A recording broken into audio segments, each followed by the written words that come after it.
By the 12.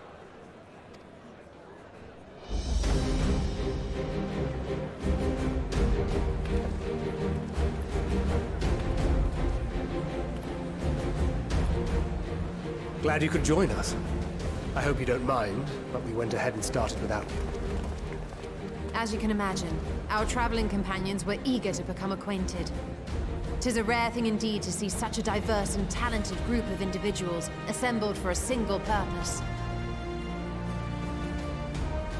We fight not only for the sake of Eorzea, but for the entire world, including the people of Garlemald. Much rides on the efforts of the Ilsabard contingent. Indeed, which is why I am glad to find myself in the company of many trusted comrades, yourselves included. Lucia! I have come at the behest of Lord Emmerich, who has honored me with the role of Ishgard's representative. And for the good of all nations, not least my former homeland, I am determined to see this mission through to its end. We have a hard road ahead of us, but walk it we shall, together.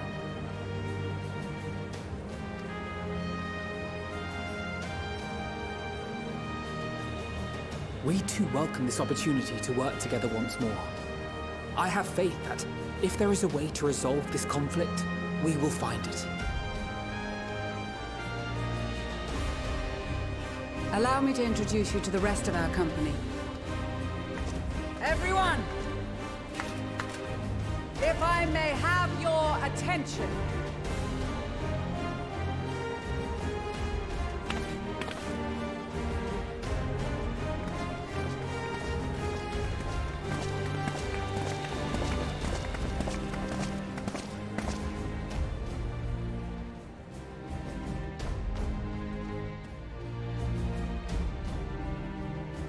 Might I ask you to speak first?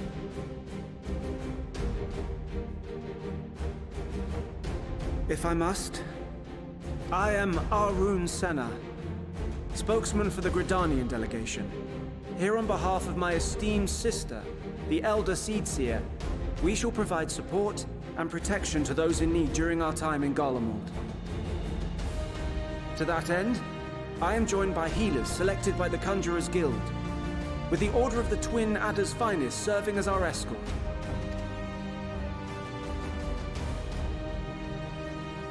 Suppose I'd better say my piece. Wait, I know you. The name's Sicard, in case you've forgotten.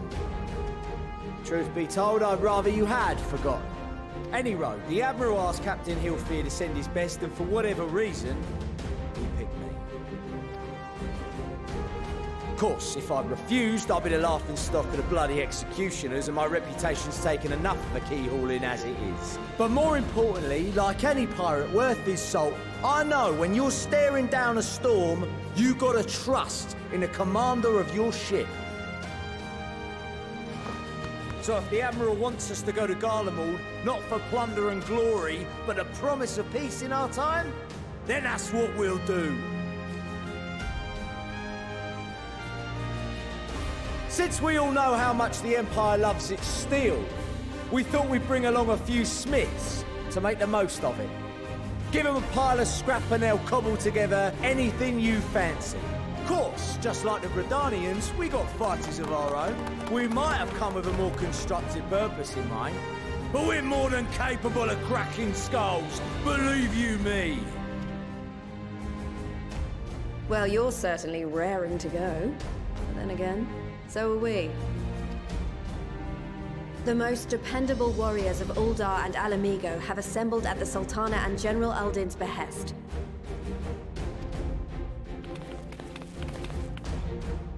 If Garlemald has truly fallen, then the whole place is likely to be crawling with Telophoroi. We'll need plenty of troops to clear and hold a path for others to follow. That's where we come in.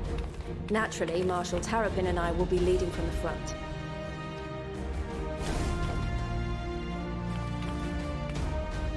It's been some time since I last saw you in your element on the battlefield. From what I've heard, you've become pretty fearsome yourself. Master Matoya? The Avatar of Destruction?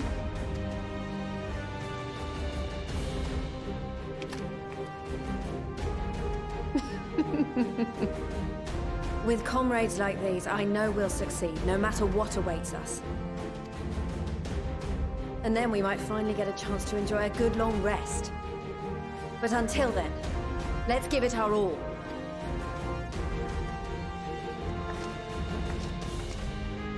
As for Ishgard, we Temple Knights have come in force to uphold our nation's commitment to the peace and welfare of our allies. The bitter cold of Garlemald is a formidable enemy in of itself. Our experience fighting in ice and snow will prove invaluable in the days ahead. Accordingly, I have been designated commander of the Ilzabard contingent. I will do all in my power to provide you with the leadership and guidance you require. The four high houses, House Hylinard foremost among them, have arranged for a host of machinists to join us on our mission. Their knowledge of Imperial Magitech is sure to be a great boon. They will address any problems of a technical nature, together with the smiths of Limpsa Lomitsa. There is another awaiting introduction. Lord Emonelaine! Ah, yes. Emonelaine de Forton, at your service. Though, lest there be any misunderstanding, I should stress that I've not become a fearsome warrior while you were away. Rather, far from it, actually. My brother, in his infinite wisdom, decided this would be an excellent chance to make something of myself. Oh, and fight for world peace and all that. But, should the opportunity arise for a spot of ballroom dancing, I will be your twinkle-toed gentleman of light.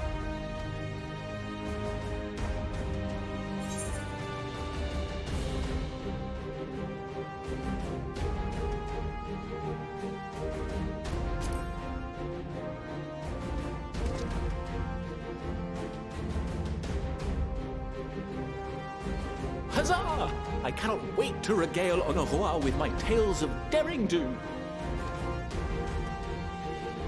I believe that concludes introductions for the Grand Company of Eorzea. Our allies from the Eastern Alliance were due to arrive some time ago, but it would appear they have been delayed. Would that be the Shinobi of Doma? Actually, they've been tasked with relaying messages back and forth between the various Eastern nations. According to Lord Hien, however, an equally capable company of warriors has been sent in their stead. Out of my way, you preening fool!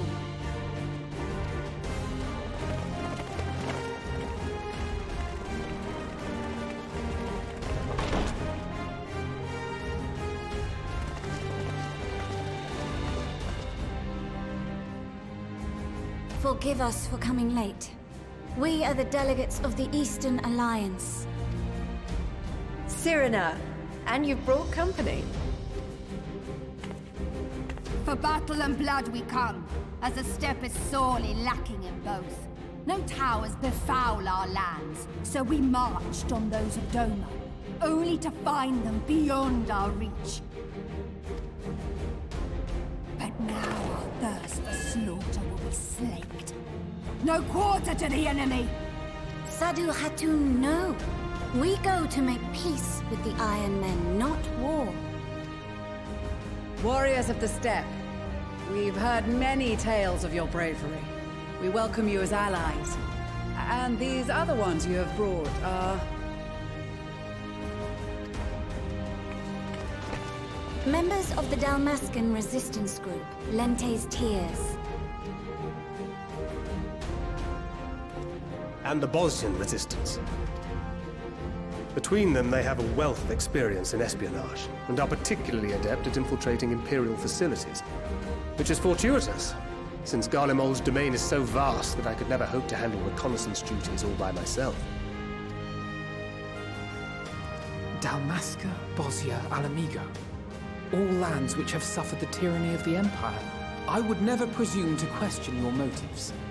Nevertheless, I must reiterate that our goal is to aid the victims of the Telopheroi, the common folk of Garlemald.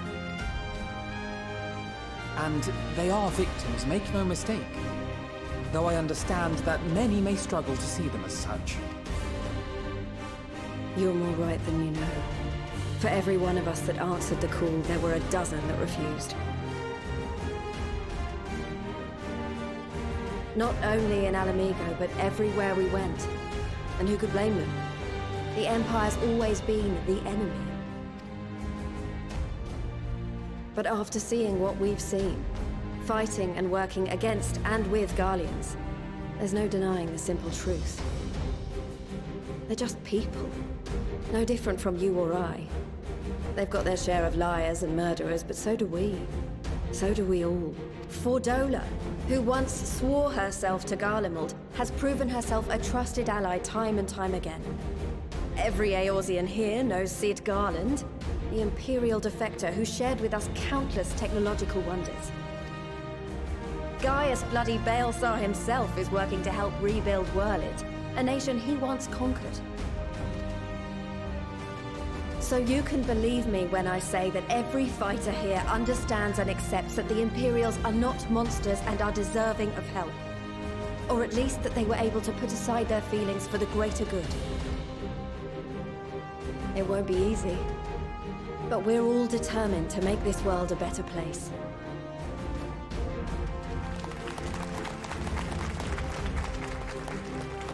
What lingering concerns I may have had were clearly unwarranted.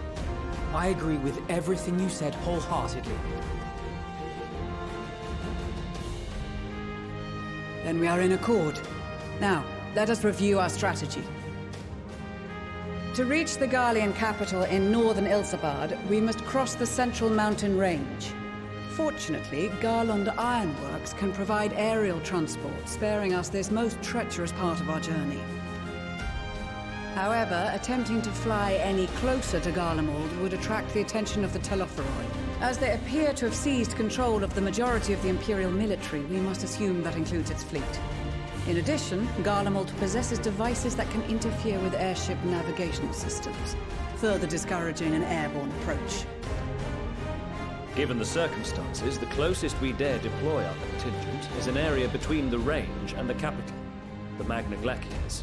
From there, we must travel the rest of the way on foot. We will also need to bring the airships with us to ensure we can withdraw with haste. Although much of the terrain will be blanketed in snow, we should be able to make use of local roads and shipping facilities. The vast ice field will afford us an unobstructed view of the surrounding area.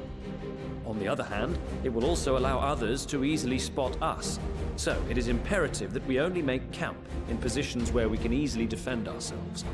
And the airships, which must be kept safe at all costs.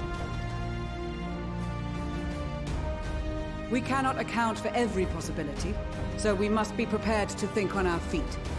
We will be tested. Sorely tested, I expect. But for our homes and for our people, and a people not our own but in need, we will succeed. Spare no effort in your preparations. Once we depart, there is no turning back.